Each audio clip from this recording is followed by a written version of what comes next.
This is Hong Kong, pulsing with the energy of almost 7 million people. It's an amazing accident of history, the former outpost of a vanished empire that now finds itself at the center of the greatest economic revolution the world has ever seen.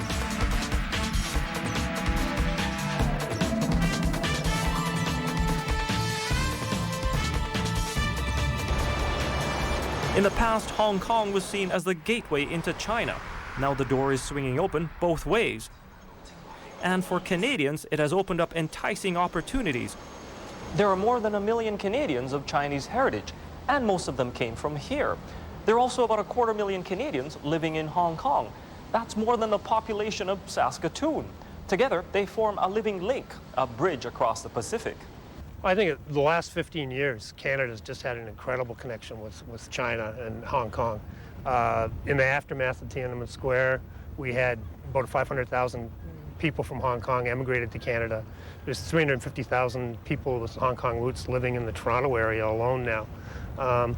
I lived in Hong Kong for 5 years, and I found that when I was there, that just about everybody I'd meet would have a brother or a sister or a son or a daughter that was studying here or going to school here, or, you know, had just moved here.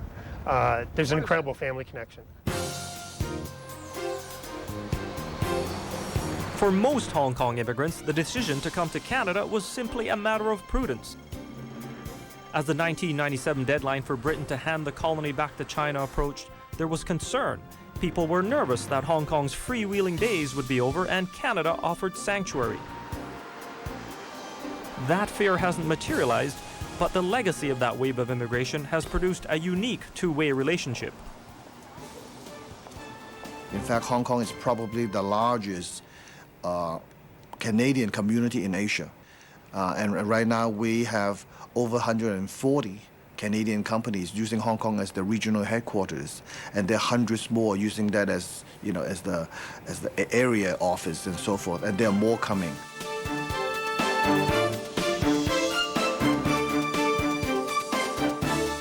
Family connections aside, there's another reason Hong Kong has become a key destination for Canadian business. Hong Kong has a system of laws that is easier for Canadians to understand because there's a culture and a set of traditions there in terms of how you do business, which is much more North American in terms of how it functions. And in a very real way then, Hong Kong can provide a gateway into mainland China. It is a great opportunity for you to find a partner who may be able to assist you in developing the market in China.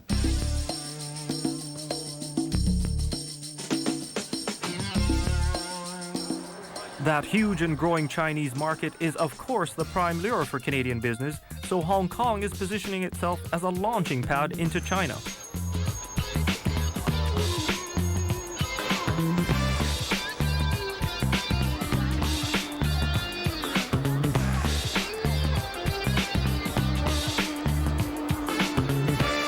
Hong Kong is still an international city. China doesn't have a true international city. It doesn't have a convertible currency as yet. It doesn't have a fully open capital account. Hong Kong is China's international city.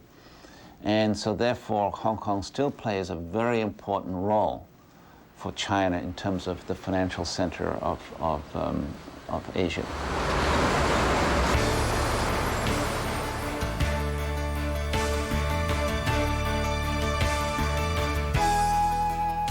The relationship between Canada, Hong Kong, and ultimately China is not just a story of business and trade.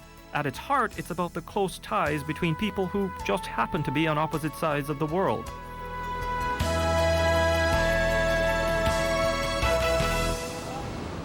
For just one small proof of those powerful bonds, take a drive along the 401, Canada's busiest highway. You might have noticed the electronic signs overhead which advise motorists of road conditions. They're built by a Canadian company called Delcan, which specializes in traffic management systems. And they're usually the bearer of bad news, especially if you have a plane to catch.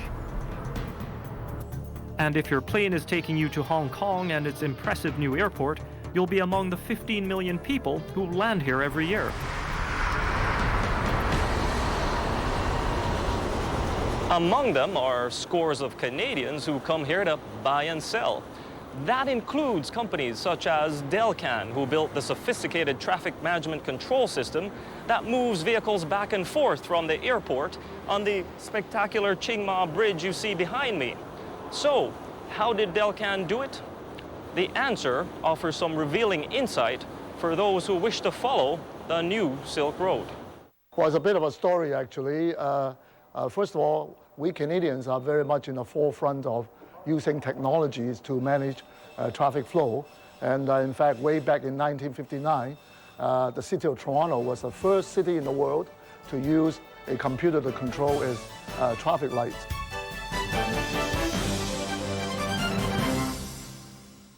The Hong Kong Connection, Canada and the New China, is supported by the Hong Kong Economic and Trade Office and the Hong Kong Tourism Board.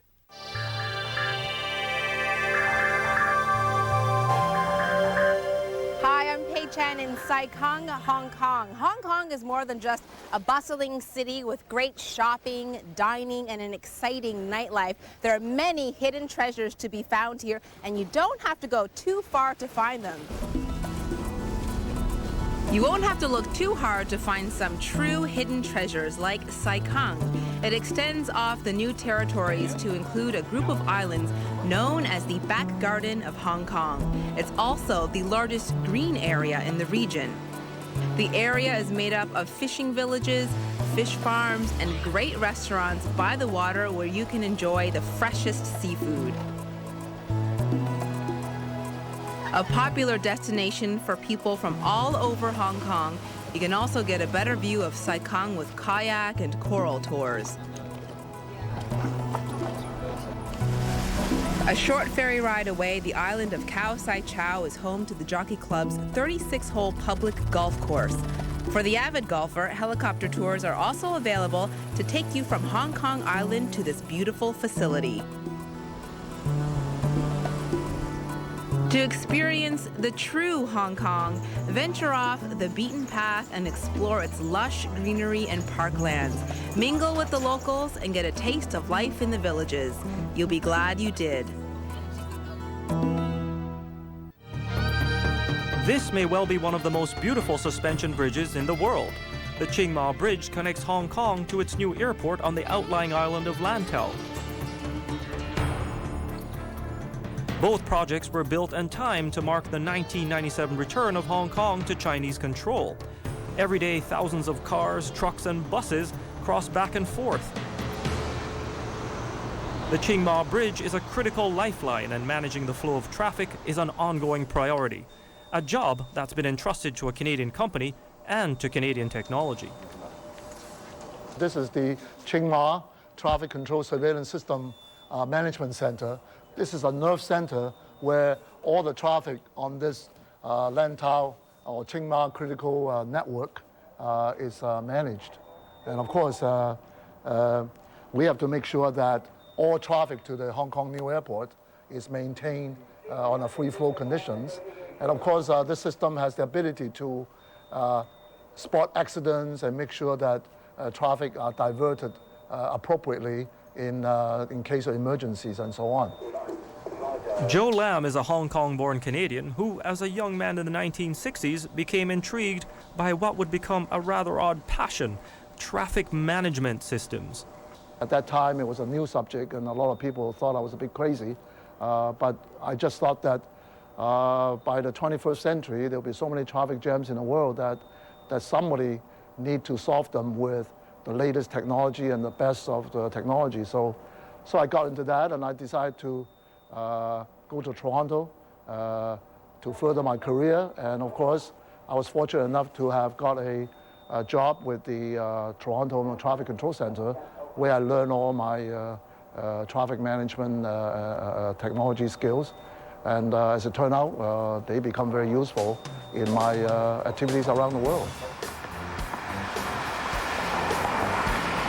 Delcan, the company Joe works for, developed its technology in Ontario, and his choice of Toronto was no accident. Toronto was the first city in the world to use a traffic computer to control traffic lights. And since then, our technologies were copied by people around the world, actually. And throughout the last 40 years, we have achieved many traffic technology milestones, such as the compass system on 401, the all electronic tolling system on 407 in Toronto, and also in other parts of Canada.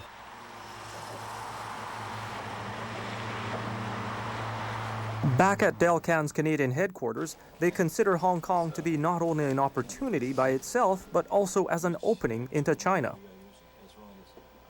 Well, China is a big part of our what we're looking forward to in the future. Again, the technology is being developed in North America to solve some of the very difficult traffic flow problems. In Toronto, there's a lot of traffic congestion. Places like Los Angeles, Atlanta, we've built a number of systems there, and we know that those types of technologies would be of great value to the people of China in terms of dealing with the traffic problems that are beginning to emerge there.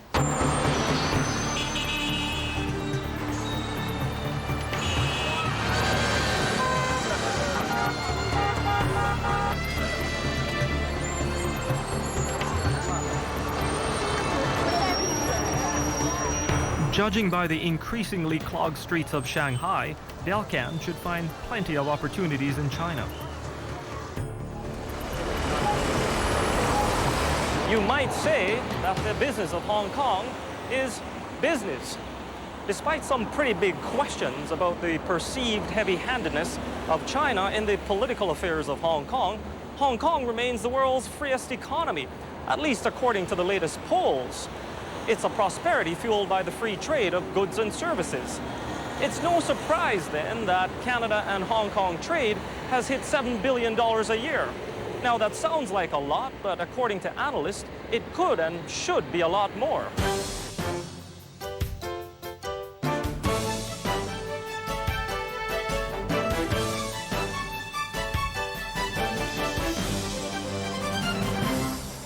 Canada, they say, is simply not taking advantage of a golden opportunity. Canadians and Canadian businesses, according to the conventional wisdom, are just too conservative, too timid. Well, there's nothing conservative or timid about Alan Zeman. He's a Canadian and a bit of a Hong Kong legend who came here as a teenager to seek his fortune. The vibrancy that Hong Kong had, even in those years, to a young 19-year-old who was a real entrepreneur, a real businessman, I just felt that this was a place that I really wanted to be. There was an energy, there was a business. You know, it was, to me, even in those years, there was Hong Kong, and then it was the rest of the world.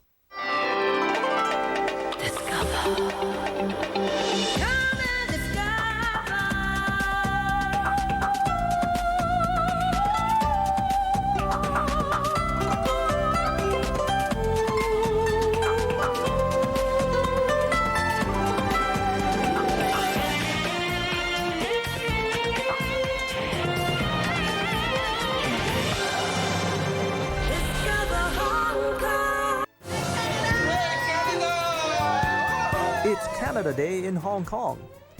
Presiding over the festivities is Alan Zeman, a Canadian expatriate who arrived here from Montreal as a wide-eyed 19-year-old kid. He took one look at Hong Kong, fell in love, and never looked back. Today he runs an empire that has made him a full-fledged tycoon. And the centerpiece of that empire is a small downtown neighborhood called Lan Kwai Fong.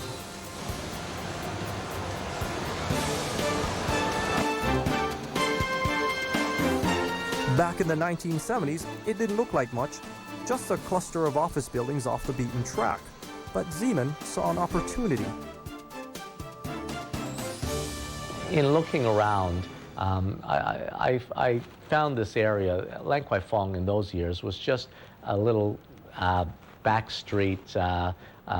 Considered central as the downtown area in Hong Kong, the heart of the business area in Hong Kong. And Lan Kwai Fong this area was called Fringe Central. We were kind of on the outskirts, the wrong side of the tracks.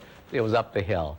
And I thought to myself, you know, as you say, if I could get people to walk up that extra 100 yards, we could have an area. I also felt we had a lot of international, because of many people from all over the world doing business here. It was one of the large trade centers. We needed a place where we could put all the foreigners together and all the tourists and business people where they could kind of have an area where they could meet. Zeman began buying up property and started opening restaurants, bars, and nightclubs. At first, Lang Kwai Fong was mainly a hangout for foreigners and expatriates.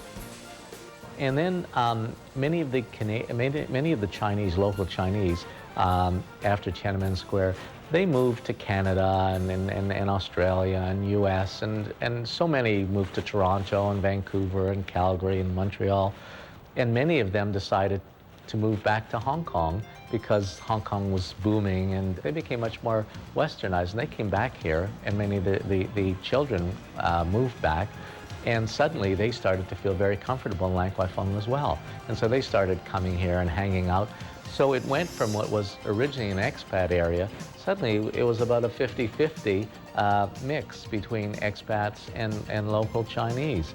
And over the years, it's now been going for 24, 25 years, the name Lang Kwai Fong has become synonymous with entertainment. I mean, if you go throughout China, everyone says, oh, we have a Lang Kwai Fong area, we have a Lang Kwai Fong street, Lang Kwai Fong bar. You can go to Singapore, they've got Lang Kwai Fong.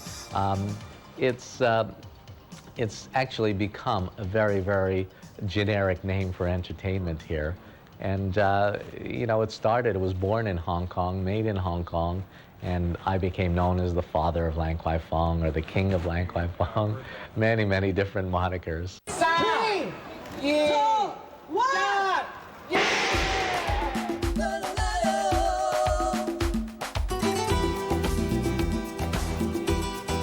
Zeman has now taken his Lang Kwai Fong brand into China.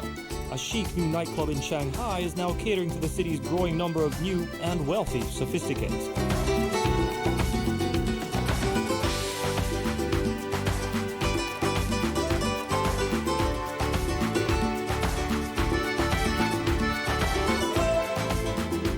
You know, many people in the world still are quite skeptical for China. They don't understand China. To them, China is still one big black hole that they don't understand, and many are afraid to do business. But Hong Kong has a very strong rule of law. You know, we're very, very sophisticated with that, and we've had it for many, many years. And many Chinese companies today need to raise capital. You know, they're expanding very, very rapidly. They need, you know, they need to be able to do IPOs, and so they tap the Hong Kong market. They're actually going public here in Hong Kong and raising capital. Many of the big banks in China, the chemical companies, oil companies, they've all tapped the markets here, and so Hong Kong is seeing itself as a very, very strong financial center, attracting capital both to China, in and out, both sides, from the export side and on the import side. That's a very, very important part of Hong Kong's function, especially for being part of China today. Hong Kong has emerged as a gateway to China for Canadian companies. Now, to get a sense of the truly staggering flow of trade that happens between these doors, you just have to come here to the border of China and Hong Kong. Chances are, goods in some of these trucks are going to end up in Canadian homes. Now, the trick is to get the Made in Canada label in Chinese homes. But Canada might have an ace up its sleeve. The question is, are we playing it? Canadians, I must say, are quite popular in Hong Kong and in China. There are a lot of good relationship between the two.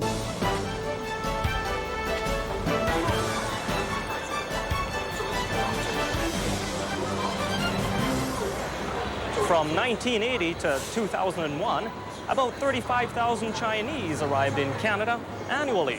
In fact, most of them came from here in Hong Kong. Hong Kong has been the #1 source of immigration to Canada for almost a decade.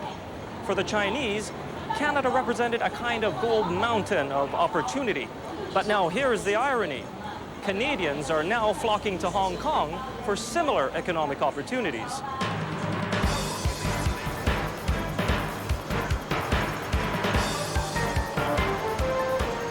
Sometime this century, China will have the world's largest economy, and Canada, thanks to that extraordinary migration and historic ties, is poised to help build and share in China's surging prosperity.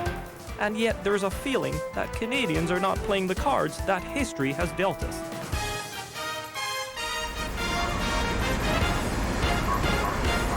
Others have been more focused than we have. And you see, notwithstanding the special relationship that Canada's had with China going back to Dr. Norman Bethune's day, or back to the time when the Diefenbaker government did wheat sales to China when they're being shut out from the rest of the world. Now is the time for us to recognize there are great opportunities here, but we can only realize those opportunities if we give them the attention that we need to give them. I think the most important thing for us to work together between Hong Kong and Canada is that how these two gateways can cooperate with one another so as to strengthen the strategic position of the two gateways in relation to the trade between China and North America. Hong Kong, without a doubt, is the leading most dynamic international business city in the world. It's the people there, they love it, they live and breathe making money. They know all about profits. And Canadian businesses should be taking advantage of that, using Hong Kong as a smart link, as a springboard into China, but also into other parts of Asia to do business. I think more and more Canada is going to spend time focused on China. I think a lot of young Canadians will probably go and take jobs in Hong Kong just to get acclimatized to China. It's just a natural interest, and I think it's a natural progression that as these family connections and the changes that took place since 1989 with immigration in Canada, that is going to change the way Canada looks at the rest of the world, and it's changing the way the rest of the world looks at Canada too. What I have observed from my 25 years of doing business in China is you have to be very careful in select your right partnership. And in order to get this, make this successful, it's useful to have a partner in Hong Kong first, and then together with the Hong Kong partner, then you can avoid to make any other mistakes. So a lot of emphasis on China at the moment, but still companies really don't know enough about how to get in there and get a piece of the action. So here we're a little bit apathetic because we have this large economy to the south of us, so we're not as proactive as other nations to taking leaderships in China when we have so much advantage. We have the advantage of our Pacific Rim nation status. We have the advantage of our history. We have the advantage of our large population of Chinese. We have the advantage that we are an export-driven nation. We have the advantage that we have natural resources. We don't capitalize on that, and we need to do more to strengthen our ties with Asia, because that's where the future will lie. That will be, one day, the largest economy in the world. When examining the relationship between Canada, China, and Hong Kong, sometimes it's a little too easy to get lost in the economics, because the numbers don't tell the whole story. At its heart, this story is about people. People on opposite sides of the world, mind you, but people who have forged bonds through history and culture. Now, like any other relationship, it's gonna have its ups and downs, but I think this one may have a chance.